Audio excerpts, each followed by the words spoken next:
No, nobody's got any ideas what a load is? Is anybody there? So basically a load is how much So let me ask you a question. Okay, so as far as what you just went over, are you gonna like type that out and put that on a whiteboard so we can remember in case we forget? Because I'm trying to verify what you want done for what we just did as far as that layout. So what I've done is under course content on our calendar, which you're supposed to be checking, okay, and if we look at our calendar, it says on the 13th, which is next Monday, we're going to have what test? Okay, so yeah, but you did something about a lab, so I'm trying to make sure I get that work too. Because I just think you're talking about some questions that we were supposed to do and a question that we weren't supposed to do. I'm trying to verify what we're supposed to do for that lab. Well, when you go and look at the lab, so here's the lab, okay. At the end of every lab, y'all have all had motor controls, right? Well, at the end of it, I'm not saying I don't know. I'm just trying to figure out what we're supposed to do for the lab that we just did. Like, because you had questions. I was okay. All right, okay. All right, I understand. Let me get to you. Okay. Are you ready? Okay. Okay. Yeah. So when we go and look in the laboratories, and we've got at the end of every lab, we have a set of questions.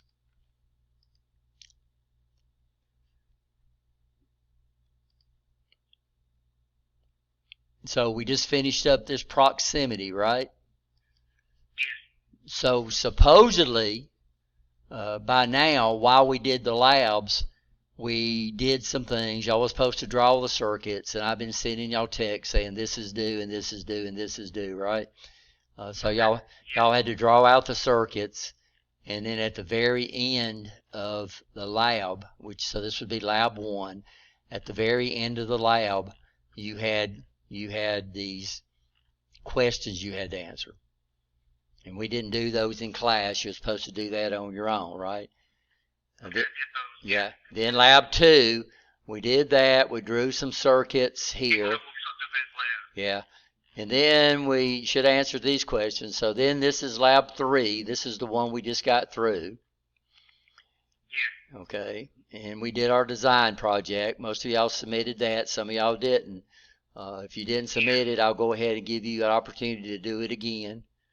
Okay. Hey, Briggs, I'm sorry. Did you have this? So we skipped over the part on the relay. Okay. So we do have the question too, except for that number 1. Yeah, I'm sorry. I see now the one. I need to come back and correct these. It looks like I got 2 versions on here. We skipped number 1, so I understand now. Yeah, so the one I showed you a while ago showed to skip that because we don't have the programmable relay, and there's no way in the world we can read about it. And we're going to skip over. We're going to skip over number 5. No, I'm sorry. Just put before. I got you. No, it looks like we're going to skip over 4 and 5 because both of them deals with questions. And I'll go back and upload. I'll go back. I need to make a note because I'll forget this for surely. I'll go back and upload the right version up here on the lab. I got you. Yeah, thank you. I didn't know it was like that. And then, so that was what? That was 1, 4, and 5. Yeah. And this is the quiz on lab 3. Okay. Now, then what we have to do is we would come up and we would do a chapter quiz, right? And of course, so what I've done is I've went in and I've keyed in these chapter quizzes. So I'm going to close up the handout labs to set a 0. So that means if I've got a weight sensor and it changes its resistance with weight, then what happens, it's going to have an R even when there's not a weight on there. So what we need to have the ability to do is to set a 0. So what we usually do is we usually have a Wheatstone bridge. Everybody understand those now. So what can we do with a Wheatstone bridge?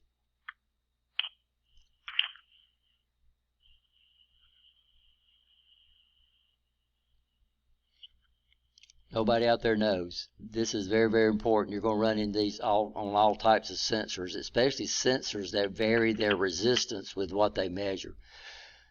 So let's say this is my weight sensor or my force sensor. And this is a 10K, and this is a 10K. And let's say with 0 weight, this is a 10K. And then this right here is so this is actually a rheostat.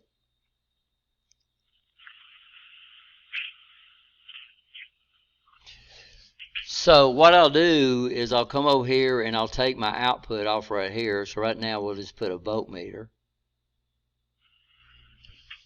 And what I want to do is I want to get this thing here to measure 0 when I have, so here's I got a weighbridge out there and something's on it. Nothing's on it right now. And then I got my weight sensor sitting up here sensing my force. Okay. And there's nothing on it. So what I want to do is I want to have the ability to do what? Say all this stuff right here equals to 0. So this would be 0 volts. So what I have the ability to do is create what we call a balanced bridge. So what would happen is I would come over here and I would adjust this until my meter measured what? Showed me 0 volts. And that means the bridge is balanced. So that means in this situation I would adjust this to 10K. Well, what would happen if I came over here and put weight on this thing now? This resistance usually goes down. That usually goes to, let's say it goes to 5K. Okay. So if I'm putting 10 volts up here, what would my meter measure? Well, I know I'll have 5 volts right there, right? Because that's 10K and 10K in series. And Kirchhoff's law, which says both of them have, this is our common, guys. I had to establish a common. But over here, so this is the resistor that's going to do our weight. So what would this? So a while ago, the voltage was sitting at 5 volts. But as soon as I put a weight, that 5 volts, that 5K, that 10K is going to go down. So let's say it goes down to 10K when I've got 100 pounds over here. And we'll look at that later on. Well, what would my meter measure? So first of all, if I call this R1, and I call this R2, and I call this R3, and I call this R4, we need to calculate the voltage across R4. So what we'll do is we'll use the voltage divider formula. So I'm going to say V across R4 would be equal to 5K over 15K, and the K cancels each other out. So it's going to drop 1/3 of the voltage. Then I would come up here and I'd calculate that, and I'd multiply that times 10 volts, and hopefully it comes up to be 3.3333 volts. Is that correct? Somebody needs to check up on me. So that's why learning ratios is a lot of times you get a pretty good idea of what you're going to measure before you even hook a meter up to there. So I know the K's are going to cancel because they're on top or the bottom. And then this is going to round down to what? And this is going to round down to 1/3. So I know that's going to be 1/3. So this right here is going to be sitting at 3.3 volts. So my meter is going to measure about, what, 1.7 volts. So now this means something, because with a Wheatstone bridge, we have the ability to establish a 0. So most of your sensors that change a resistance value with what they measure, this is what we have to do. So I have the ability to set a 0. And so the Wheatstone bridge, if it's balanced, which means the ratio of this side is equal to the ratio of that side, it means your meter is going to measure 0. If it becomes unbalanced, which is what's happening now, but it's going to become unbalanced because of R4 is changing. I'm not changing R2 because I use R2 to adjust out all this weighbridge and all this other stuff over here that would work out. When I got laid off for U.S. Steel, I went to work for a scale company, fixing their scales, and I learned a lot about scales that I didn't know. It was really neat on how they work, and this really gave me a feel of what this Wheatstone bridge was, because that's the way, one of the things we had to do when we calibrated the scale is we had to establish zero. So we'd have the weighbridge out there. We had some 100,000-pound truck scales. We had an 800,000. Those are the biggest. 100,000-pound truck scales were pretty common, especially any companies and stuff that deal with a lot of weight. U.S. Steel bought stuff by the weight. So I mean, even up on New Georgia landfill, that's the way they charge you. Or the one right over here in John's over here, right off Powder Plant Road. When you drive in there, you go on a truck scale, and that would weigh you, and then they could see how much garbage you drop when you go in, if you're bringing in a lot of garbage. So, but when nobody's on there, they had to zero that thing out, right? Even though it's got that big old metal weighbridge out there, they had to zero that out. And so basically we did that with a rheostat, and we'd zero it out, and now the weight would mean something. And load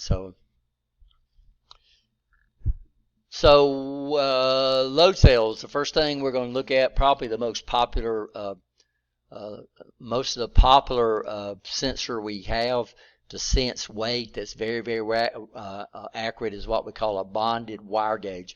What determines the resistance of a wire? So every wire has resistance. Y'all understand that?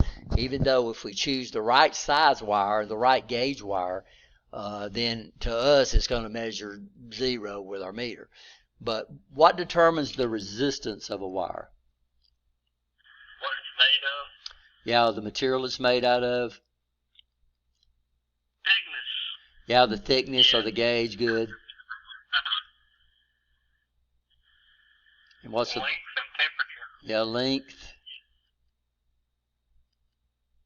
and temperature. So if I can set a certain material, and then I have a certain length, and then I can compensate for this guy right here, then if I had some way I could change the gauge, then we could use this to measure something. So what they do, so there we go, guys. Good job.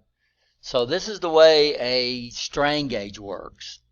What it is, it has a bunch of loops of really small gauge wire, and they loop it like this.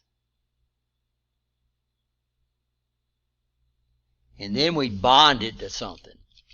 Really, so if something changes shapes, so right now, if this was bonded and I came over here and put a weight, what it would happen, it would cause this thing to actually squat down. So instead of being long like that, it would come over here and do this. And when we pushed it down on it, it would actually come up and get fatter.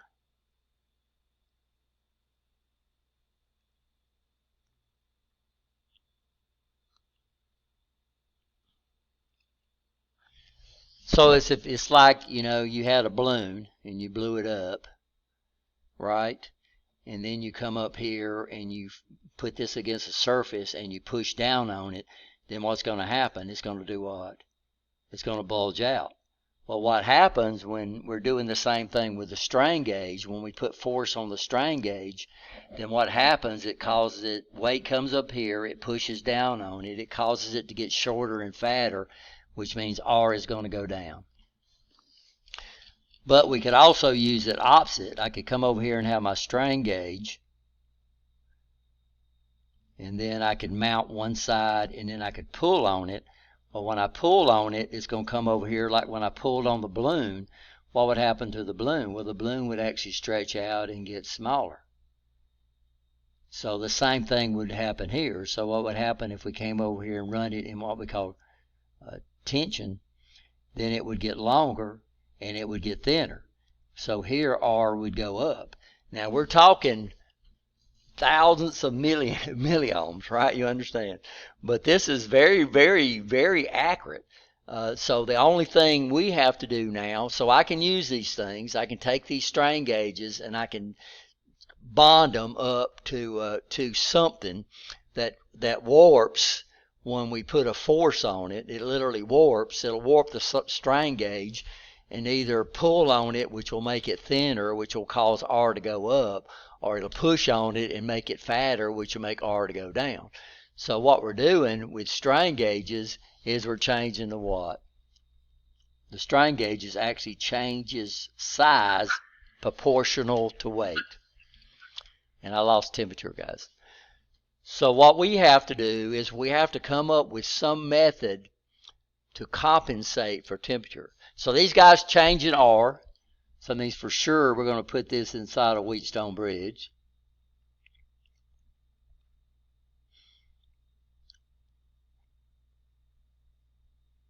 So here's my strain gauge, right? And then I'm going to come over here, and we're going to have something over here. Now what we do with scales is we compensate for 0 at the digital scale itself. But what we need to do is come up with a method. So this is where I'm going to take my output, and this would actually go into my indicator right here. And we have a differential amplifier there. So what I need to do is do something with this one to compensate for temperature. So what they do is we have two gauges that mount together, and they're mounted right next to each other. We have this guy right here that's mounted like this, which they call the active gauge.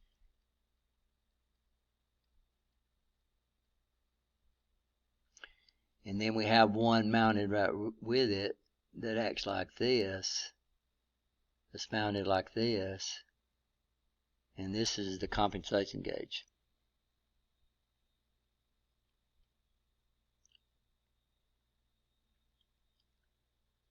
So what happens with this one, it's like an accordion. So everybody's seen anybody have an accordion.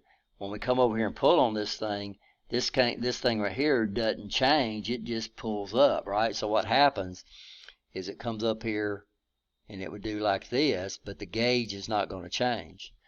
So what we do is they both have the same R.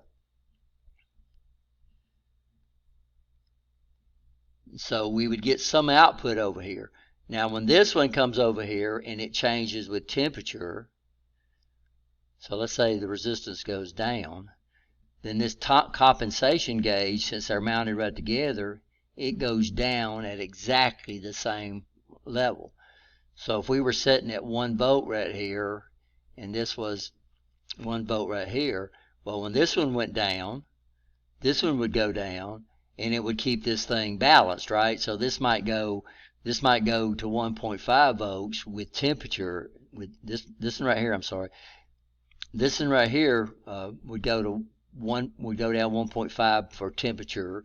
This might go down to 1.5 for temperature, and we would still have what? We'd have 0 here. But what happens when we put a weight on this one, then this right here would vary with weight. So what we do on these guys is we always run these things in pairs. We have one which is the active gauge, then we have one that is a compensation gauge. And what this does is both these change at the same rate, right? You understand, which keeps the bridge balanced. So now what's going to happen is the output of the bridge will change with weight. And that's the way these things work. So we come over here. This would be basically the load cell. So here the force is going this way. So it's pulling that apart. So this is the active gauge. So this guy here would stretch and change its gauge. And this is the compensation gauge, which compensates for temperature. And then we run this into a Wheatstone bridge, which we just now said. And now this thing here will give us a weight. And now it's going to give us a voltage that's proportional to weight.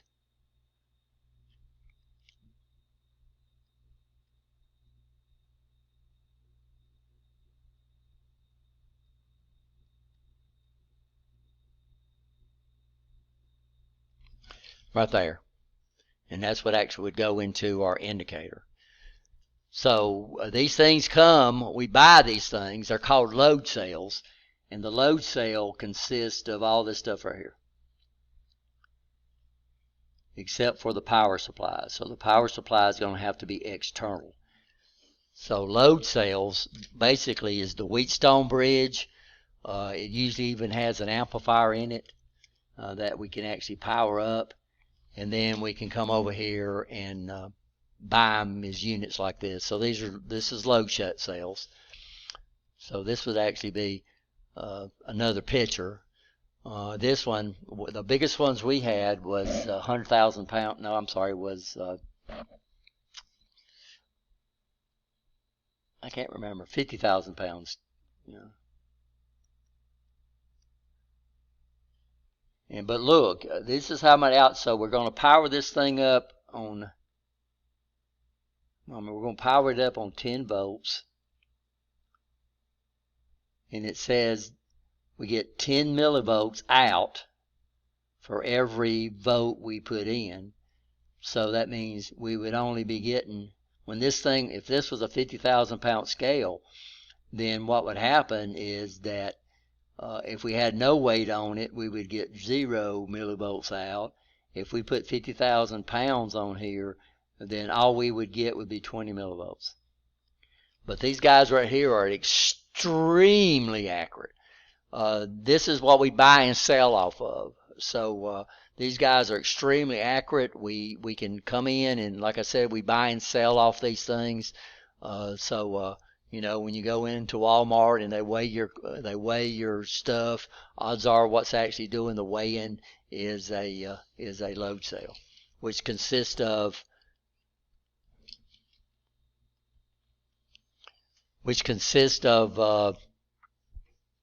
all this stuff right here. And probably, I don't think this is, if I remember right, the actual amplifier is not inside there. It's actually inside the scale. Yeah. So, any questions on this? Like I said, these things are extremely accurate. Odds are you won't have to look at it from that point of view. You'll have to look at it from this point of view. So one thing you need to know, what the excitation voltage, what you excite them on. So these guys are going to have 4 wires. I can't remember the color codes, guys, even though I worked this job for a year. I need to go back and look, but it had a standard color code.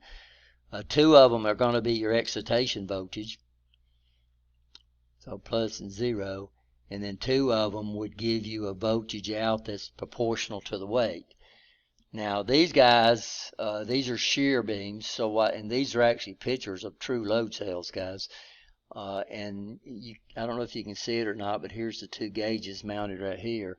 And what we do is we'd mount this side right here solid, and then we'd come over here, whatever the weight we was measuring, we would mount right here, and literally it causes this thing to bend. And then of course when it bends, it's going to do what? It's going to warp the load cells. It's going to warp the active gauge. It's not going to warp the compensation gauge. It's going to warp the active gauge, and then it'll give us a voltage out that's proportional to weight. This is 2 millivolts per volt too, so whatever these things are rated at, that means the maximum we would get out of this would be 20 millivolts. And then we would run these things in pairs. We'd sum them together. So the big truck scales that we had usually had 8 of these things. They'd have 4 on each side. And then so all the weight of the truck would be on that. And then we would bring them in, and then they would come through resistors. And then we'd bring them in and sum all the outputs together. And then this right here would give us, and then this would go into the amplifier for the actual scale. And then we would do that. So guys, that's load cells, I think. So this is a truck scale. This is a shear beam. So the load cells are actually mounted up in here. So we would come over here and mount this guy here. This would be mounted solid. Then the load would be mounted out here. And when the load came over here, it'd cause this thing to warp. when it warped, the load cells would be on here. What amazed me is this right here was a big old solid chunk of metal, and a truck would pull on that thing, and just thinking about that big old chunk of metal actually warping really amazed me when I was thought about that. I mean, it was just a metal rod running through there, and these big old trucks, they would pull up there. The biggest scales that we had was so our regular scales, and the biggest scales we had was we had a 800,000 pound railroad scale that we had out at Birmingham Rail. That was 800,000 pound scale. And these things are extremely accurate once you calibrate them, so they had to be calibrated. So we didn't compensate for our output of the weigh bridge at the scale. We compensated for the weight of the bridge at the actual indicator itself. So the indicator itself had a 0 on it that you would zero out everything that was out there. So force-sensitive resistor, an FSR, a polymer thick film device which exhibits a decrease in resistance with an increase in force applied to the active surface, optimized for use in human touch control devices. The HMI panel, you can't really see this. We're going to see this. But the HMI panels that we have, where your phone uses a grid like this, and then each spot forms a little old tiny capacitor. So basically your whole touch screen on your cell phone or on your tablet, or if you got a touch screen that's on your laptop, it's just thousands of little tiny capacitors up there. And so we got these little capacitor sensors up there which can sense you, right? You understand that? And when you come in here with your finger or something and put it on there, it's set up in rows and columns. Well, if this row right here goes true and this row right here goes true, then your little processor inside your cell phone knows exactly where you're at. Now you're going to be covering several of them. The problem is that we can't use these touch screens with gloves on, which means we don't want to use we don't want to use capacitive touch screens out in industry on our HMI panels. So what we use there is we use these force-sensitive resistors, where basically it's got two films, and then it's got a material in between the two films that changes its resistance when you touch it, and it's still in this matrix right here. Now these guys you have to push on a little bit, so if you ever used an HMI panel out in industry, you just can't go up and touch it. You literally got to push on it, right?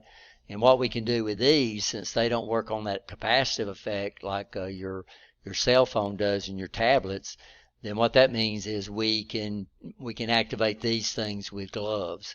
Of course, now I think you can actually buy real thin gloves that have the rubber tips on the end of them, where you can actually use your cell phone. But most of the time, when you got on gloves during the wintertime and you want to use your cell phone, you got to pull your glove off so you can get that capacitive effect from your fingers. So this is the ones that we have, and I don't have these. I've got one at the house, and like I said, I didn't know we was going to do the labs here, and I realized we was going to have to do that. But this works on exactly the same principle as a strain gauge does, except they call this an FSR. And what does FSR stand for? Can y'all hear me? Yeah, force sensing resistor. So most of all your HMI panels out in industry, if y'all have ever used those, you'll notice you have to push on them a little bit. Where your cell phone, or your tablet, you just basically just touch it. You don't even put any pressure at all on those, because those are capacitive surfaces. So we have one of these. I'll try to remember to bring it in next class, and then we'll hook a meter up to it, and then I'll put a force on it, and we'll see that R goes down. And you can see within this range right here, this guy right here is really linear. Linear means it varies in a straight line. If it varies in a straight line, that means the output would mean something, right? You understand? If it don't vary with a straight line, then somehow we're going to have to compensate for what we're measuring. This is another way. This is pretty obvious how this works. So most springs have we call them calibrated springs, but most springs you can pull them apart, and it takes a certain amount of force to pull it. And then, of course, the further you get it out, the more force it takes. Also, when you push it on a spring, once you push in, it would start moving, and if you want it to compress more, you have to move it harder. So what we can do with these things, these used to be used by a lot of scales at your house before they came up with these guys right here. A lot of your scales that we had at our house was exactly this. If you ever took it apart, you saw a spring in there. And when you stepped on that, depending on your weight, would depend on how much the spring would compress. Well, the problem is we got to go from a spring over to an electrical signal. So in this situation, they have a linear potentiometer. And what does potentiometers measure?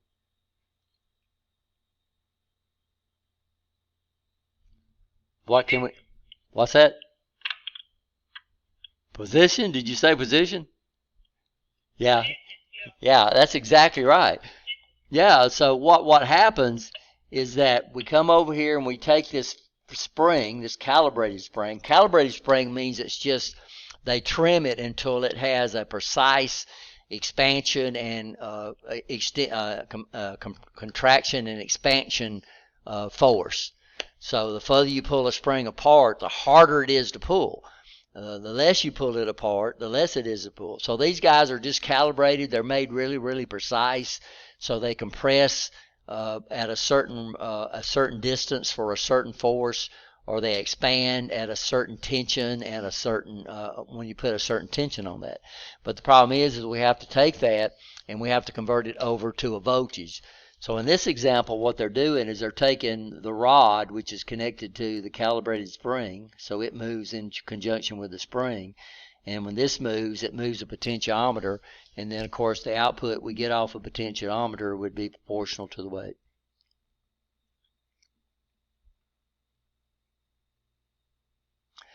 They don't have an output on them, but most of your in your produce section, most of them have a scale. A lot of them has a scale that works off a calibrated spring.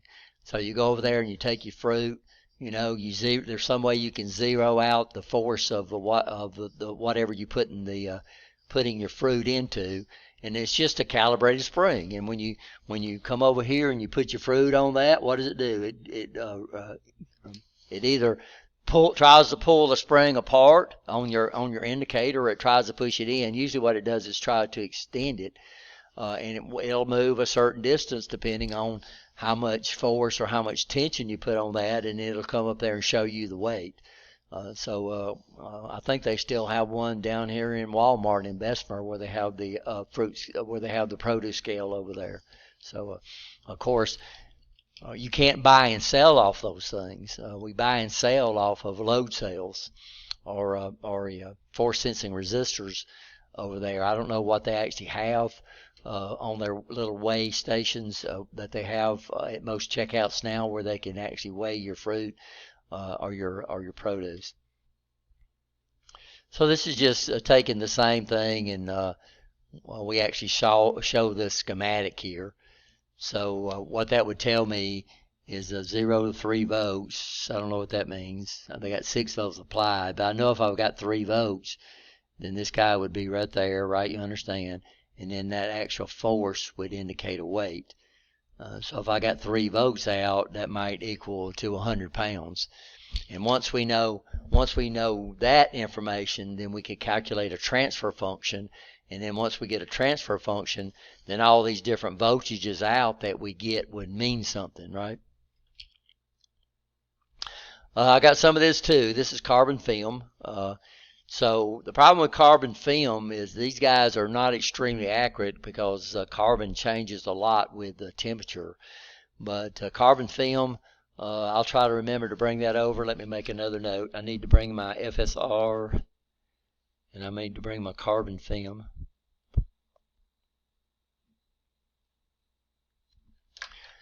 This is what was used for years before they came out with motion detectors.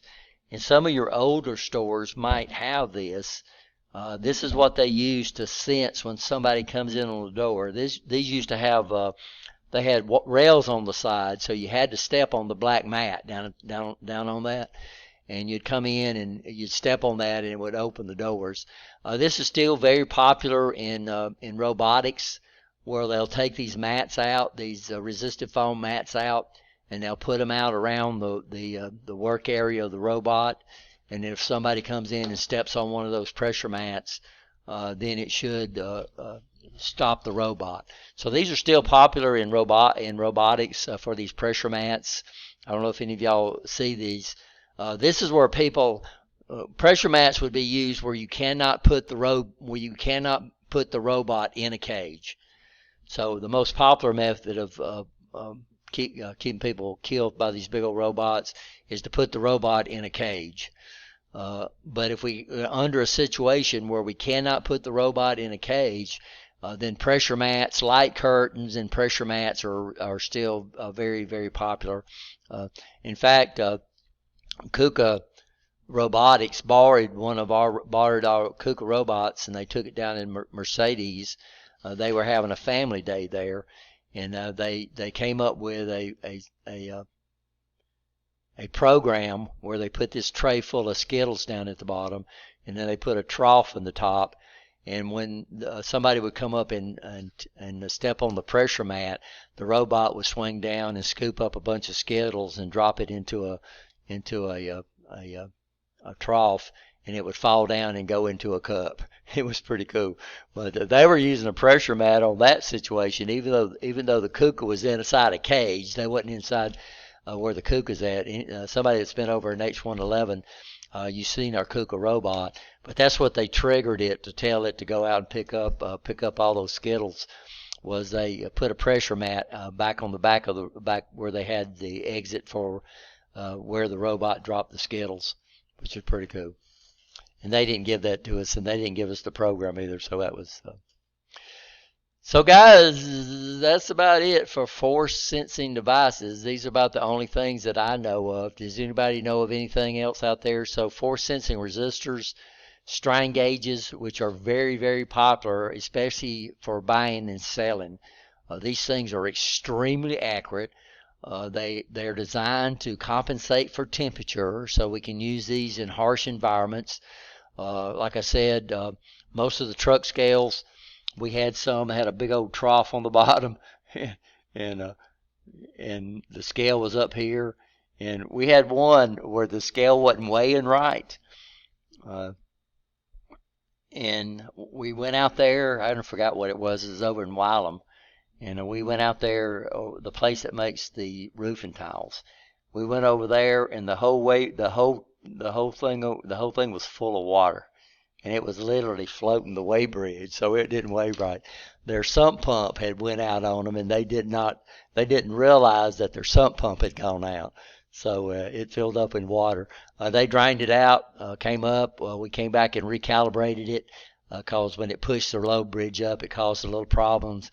We came out and recalibrated it, and those cells, those load cells still work fine. But yeah, then we had some that mounted on the top, on the ground. We like those. They called them ground hugger scales, where they would come in, and the load bridge was actually on, and then all you had was a little space, and then all the load cells was right there, and then they put these big old rods like this. So it didn't hinder the scale going up and down, but it wouldn't let the scale move when these big trucks. This is what they basically got over here in on the garbage dump over here on Johns Road, right off the Powder Plant Road. I think they've changed the name of that, by the way. I think they call it Powder Plant Road now, but no, Powder Plant Road runs into Johns Road, so that's still right. It's right if you cross over Valley Creek. If y'all ever had to dump stuff over there, then you've ran up on these on these weight bridges. Well, I worked a year at that job, calibrating these things, and we had a big old truck. We could carry like 200,000 pounds of scale weights on that truck. And I learned how to drive a 5-speed transmission. No, I'm sorry, a 10-speed transmission on a truck. So that was an experience for me. So any questions, guys, on this? Got any problems? You got any questions on this?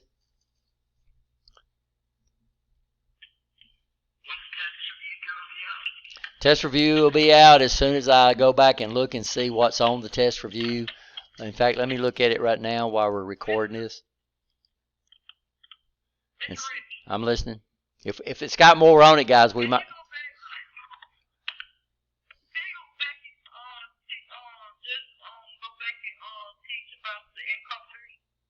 The what? I can't hear you. Huh?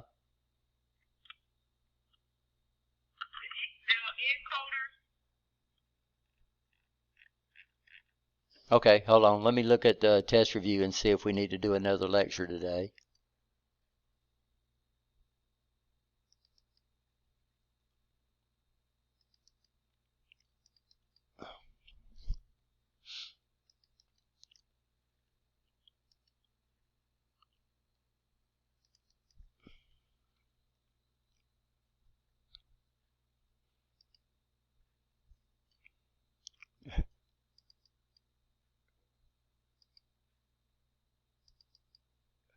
I might have to go to the last time we taught the class, guys. I don't see the test review out here.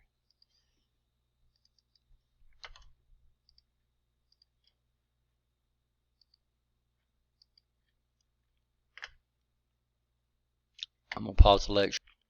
Okay, so test from test 1's going to be on here. So we have load sensors. So we need to look at level sensors. And these will be the next labs that we do.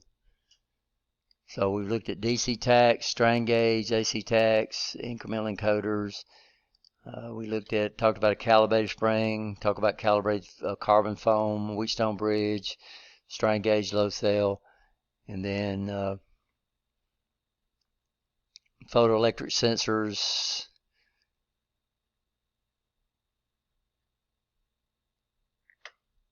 So yeah, so we gotta go back and look at load sensors before we get out today. Okay. So, and then what I'll do is we'll probably have a little time at the end of class, Brianna, where we can go back and review what anybody wants to be reviewed. Okay.